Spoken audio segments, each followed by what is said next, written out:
Welcome to Focus Out and About, the programme where we interview people about a variety of topics. In this programme we talk to Alina Jenkins, BBC weather and radio presenter on BBC Radio Solent, about how she got into broadcasting, what she does to prepare for a broadcast, and the highlights of her career.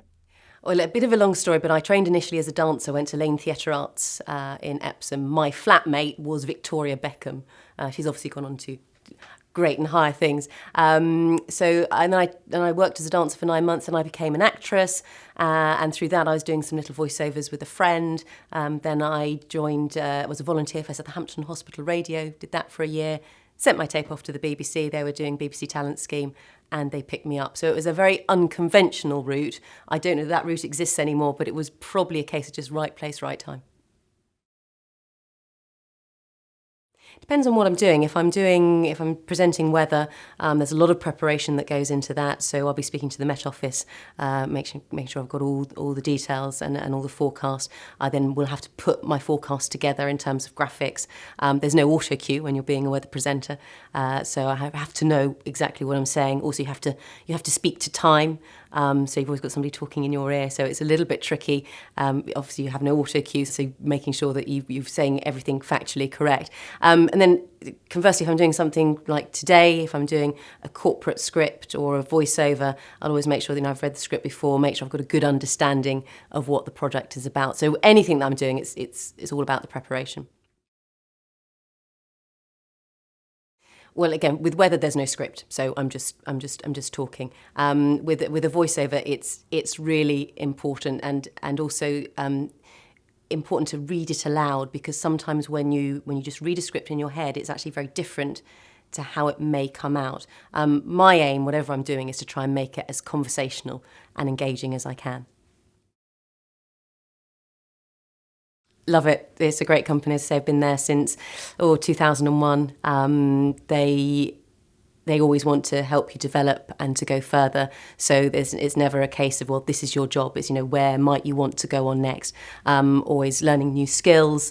And it's a great bunch of people. I work with the National Weather Team, and they're a lovely bunch.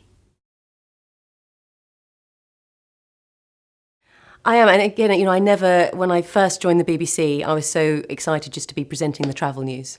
So it has gone on from there. And Breakfast in Dorset, at the time, I was only one of 3 women who had their own breakfast show across some 45 regions. So that was a pinnacle to do that. So I did that for 7 months, but then the national weather job came calling, so I was happy to go up there. But the beauty is I never quite know what's going to happen next. So next year I might be doing something a little bit different.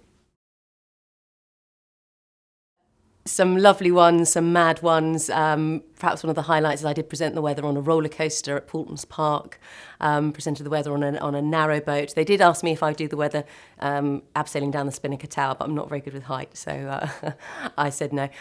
Got to work with some lovely people, got to interview some famous people. Julian Fellows was one of my first guests on Breakfast in Dorset. I've had Ronan Keating on my show, Harry Connick Jr. So I think just the diversity of the job is something that I really enjoy and which keeps me doing it. I hope to stay in weather. It's where I sort of initially started, and although I've gone off and done other things, I have actually come back to weather. So I'd be happy to stay here. Of course, if the 6 o'clock news would like me as a news presenter, I would never say no. Get as much experience as you can. So if you're coming up through university, maybe try and join your university paper or your university radio. Hospital radio is where I started. It's also where Scott Mills started, and now he's obviously a main presenter on Radio 1. So we were both at Southampton Hospital Radio. Get as much experience as you can. Get yourself a tape together. And also, if it is radio that you want to go into, be really across current affairs and know what's going on. Read the papers every day.